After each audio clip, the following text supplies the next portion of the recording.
Well, welcome back to It's About Time.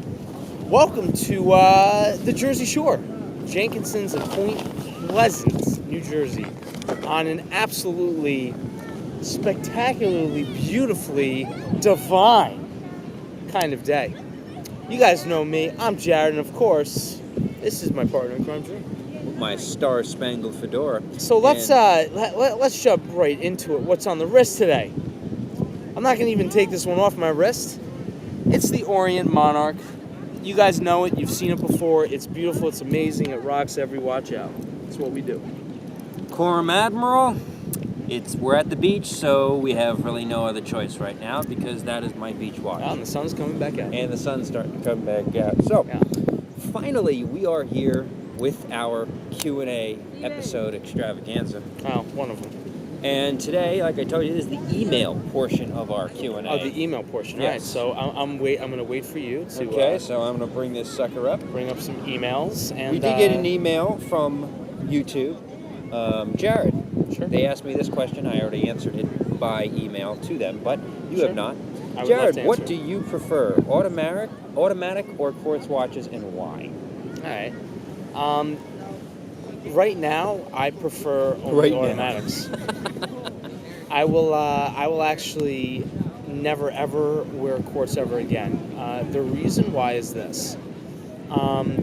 First of all, any watch is great. I'm not gonna say this watch is not good. Whatever. Any watch, as long as you're wearing one, it's good. And actually, by the way, a little bit of a shout out to Mike Baruch, because during my birthday lunch, he actually was wearing a watch and a Fitbit on the same wrist. So Never seen that. Kudos to you. Most people don't do that. But getting back to the question, me personally, I like automatics. I had a customer in the store the other night, I was telling Drew the story, that they were asking me what's the difference between quartz and automatic. And I said, with quartz, it requires a battery. With an automatic, it just really requires the movement of your wrist and or winding the crown, which mine takes every day. So I made the joke to them, I'm like, if I were out and I lost battery power to one of my watches and I couldn't tell the time, I would go insane. And everyone started laughing. It was funny. So I prefer automatics because they last a lot longer. If you do have to service them or maintenance them, it's not going to cost the value of a brand new automatic usually. And there's a lot of history behind them. They're just, for the most part, they're very reliable. Very good. Yeah. Question to me. Drew, why do you always wear a fedora? Well, because I like to. Jared, we go to you. Okay, here's another question for you. When did you first get into watches? At what age? All right, so I can't remember an exact age. However, ever since I was younger, my dad always had a collection of watches. He had Tag Heuer, Seiko. He even had a few other beautiful ones, but they unfortunately got stolen by construction workers. So I always saw my dad wearing a watch for a long time, and it just kind of got me in. I was just like, that's kind of cool. Like, what is that? Like, I just wanted to put it on my wrist. When you're a kid, you're like, you don't really know what things are. You just want to wear them, whatever. So it wasn't until about 3 years ago, give or take at this point now, where Drew got me into automatics. It was my first one. It was a Rado Voyager date watch. It was from the 70s. Turned out to be not the best buy, but when you're in the beginning of buying things, you learn the ins and outs. And actually, ever since I got my first automatic, I've been extremely hooked on watches, hence why I work at a watch store. And so at least for the last 3 years, but really my whole life, I've had a very large curiosity for them. Okay.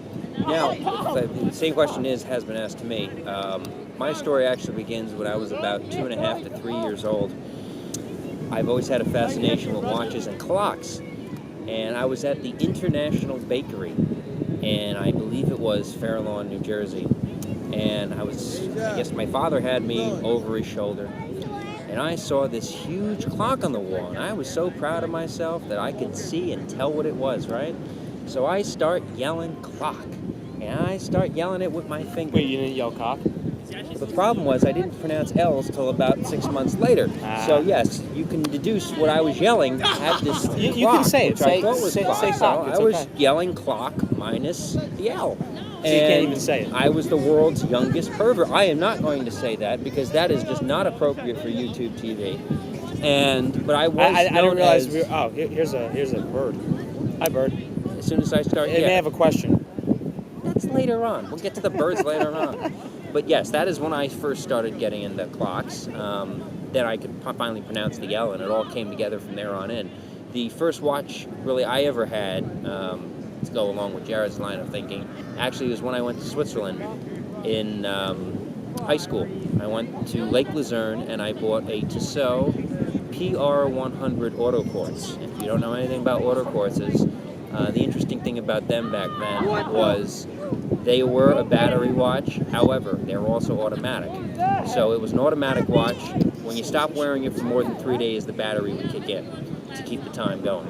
Nice novelty concept. Unfortunately, after a while, it broke down and never worked right I was again. doing my research. There's another term for auto quartz. Okay. I'm just trying to remember what it was, but actually, with auto quartzes, believe it or not, the ones nowadays, they have a up to a 6-month power reserve on them. And actually, I'm going to give another little just piece of advice because I was doing research on this. Don't ever let a power quartz, or an auto quartz, sorry, don't ever let it run down and out, because if you do, then that actually really affects the battery, like the life of the storage. They say you have to keep it going for the life of it. But there's another term for. I mean, if I think about it, I'll let you guys know. Maybe even tomorrow. Good. Well, so do we have any more questions? yes, from we the email? do. Jared, if you could have one brand that you currently have never owned in your entire collection, what would it be? One brand.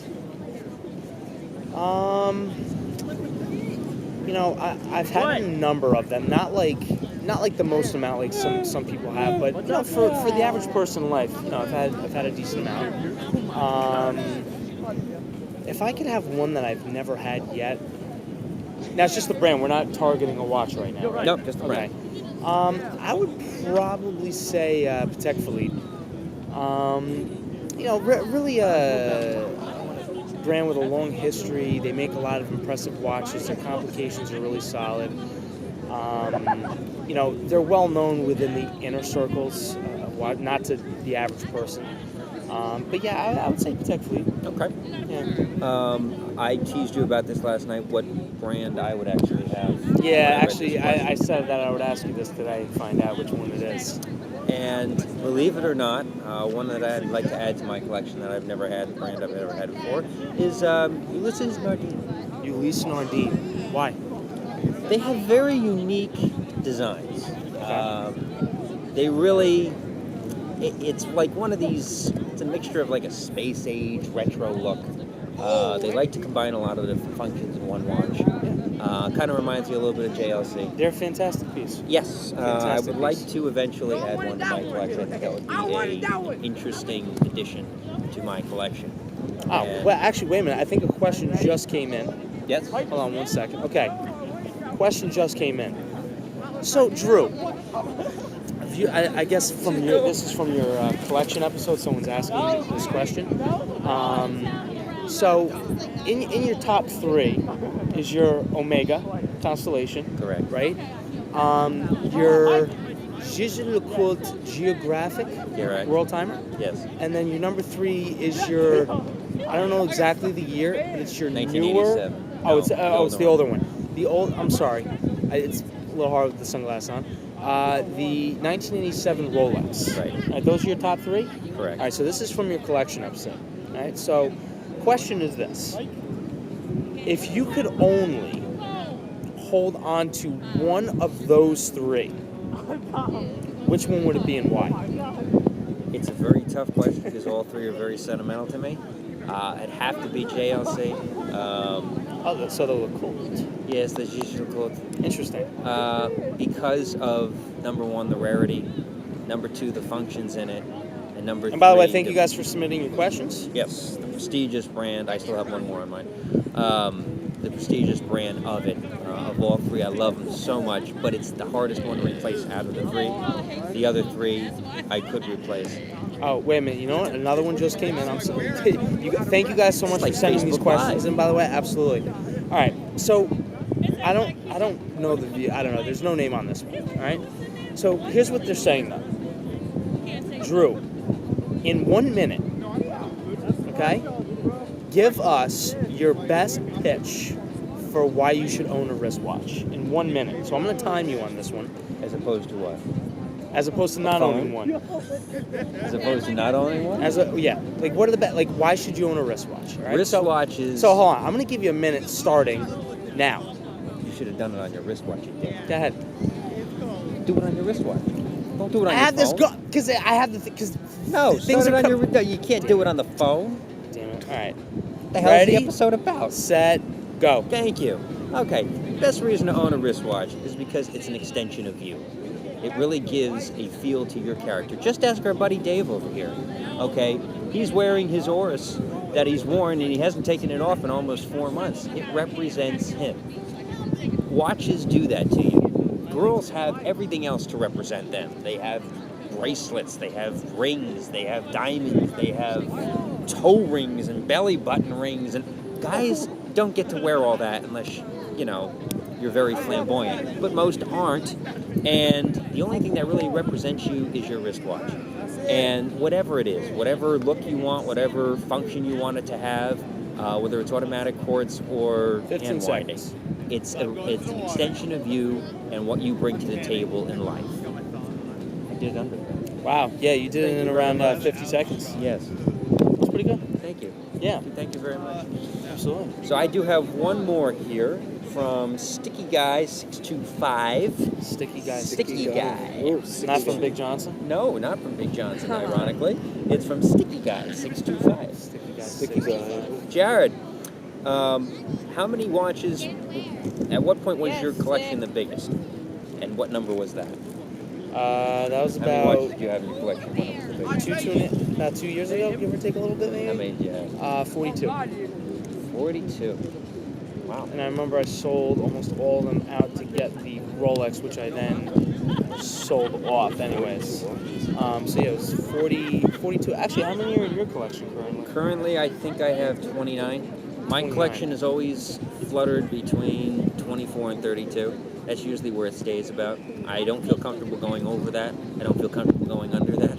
So I like, to me, watches, my watches, Jared always asks me, are you going to ever have just an everyday watch you wear all the time? No. Because my watches have different functions. That's why I bring them out to you in different episodes, because right now, I'm at the beach. I want to wear my Quorum. If I'm at a dress piece, if I go to the Patek Philippe convention, I want to wear my JLC. If I go, to a wedding, I want to wear my Rolex or my Omega. Different functions in life represents a different watch to me. So if I'm wearing sports, I want to wear my Rado. Or, it's just different because I use them for different functions in my everyday use. So I used to have an everyday. It used to be the Rolex. Before that, it was the Tissot. And for a while, it was the Omega. And then as I added more to my collection. I can't, because what's the point of having, if I have 30 watches, I might as well wear them all. I'm not just going to wear one and have the other 29 sit in the shelf. That makes no sense to me. How many watches do you think you can wear at any given time? Well, there's only one on my wrist. How many do you think you can wear, though? At one time? Yeah. One. I have one wrist. Really? See, I'm not Mike Baruch. I can't do a Fitbit and a I watch could at the definitely same fit time. them on my ankles, my wrists. I mean, we could go and say, we should do an episode one day where we're wearing watches on like You're just going to be head to toe covered in Yeah, watches? we should just do it. No. We could resize them and do whatever. Keep your questions coming, guys. Actually, all right. So now I have one. This is more from a technical perspective. I'm going to pose this one to Drew, and I'll have Drew, pose a question if he wants to for me. So here's my question. What do you think is the most important part of a watch? Most important part of a watch? Most important part of a watch, in your opinion? Not necessarily a right or a wrong answer. Most important part of a watch. And let me clarify. Automatic. Of an automatic watch? I'd have to say the number 2 feature of an automatic watch is what's inside of it. The number 1 feature of an automatic watch, again, guys, we look with our eyes. Okay, it's how it looks. You're always going to, if you like something the way it looks, you're going to buy it. What's in the underneath the watch is secondary. If it really sucks, you'll end up getting rid of it. But if it's good, it's always a bonus. But how your eyes do the buying. Nothing else. If it's not the most visually stunning thing, you're not going to buy it. So the look of the watch is the most important. Yeah. Every watch I have, I love the way it looks. So I guess I'll throw mine out there. You know what I think the most important part of the watch is? The crown, because without that, you can't set it. Let's be very technical. Yes, okay, ABCs. And, but yes. Actually, wait a minute. I'm going to ask this to Dave. Dave, do you have any questions for us? Yes, actually I do. All right. Well, then I suggest you hold them till tomorrow because that is the Q&A person. We have to keep in our segments here. Have him ask one to each of us if he wants today. Just one.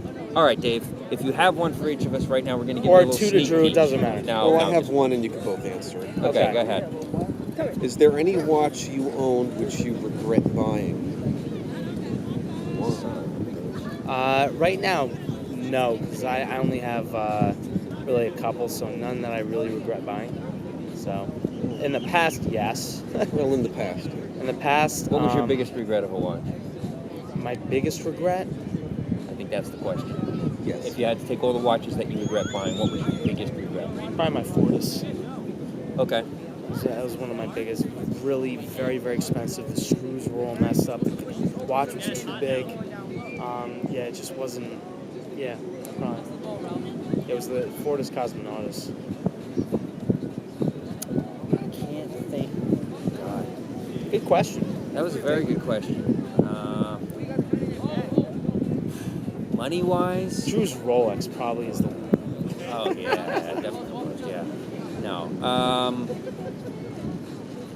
You know what? I'll answer that tomorrow for you. I actually got to think about that. Wow. Okay. Ask it again because that's a tough one. I will ask it again tomorrow. So you know what, Dave? I'm going to ask you a question. Okay. All right? Drew, can you get the camera? Give it to me. I'm going to put this on Dave. I'll ship it. All right. So, Dave, question for you. Yes. Okay? So right now you have the Oris Classic Dayton 37 or 39 millimeter, right? I do. Black? Okay. If you could have any watch next within your budget, what watch would it be? Good question, right? Oh, That's good. you got it, baby. Which watch would it be? To trade up. Maybe the Oris Divers watch. The Oris Divers. Wow. Very interesting. Yes. I like it. right. I like it. Well, guys, that was a sneak preview of most of our email questions today. We're going to get into the one-on-one questions, face-to-face questions tomorrow in our second episode of the Q&A. Again, keep emailing us. Yeah, like, texting us, subscribe, do whatever. like, Tell us how much you subscribe. hate us. It's That's cool. right. We're always here to take it one way or another. Big Johnson. He likes to actually nail, hammer, and what is it? Nail, hammer, and screw them in. Drill, nail, Drill, and hammer. hammer. We forgot the screw. Anyway. There's no screw. No, there's no screw. That should be there. Damn. knew that's the next shirt for him. Anyway, we'll see you tomorrow on another episode of It's About Time. Oris Diver. I like it. By the way, Some of yeah, them we did. exactly. I Some was of them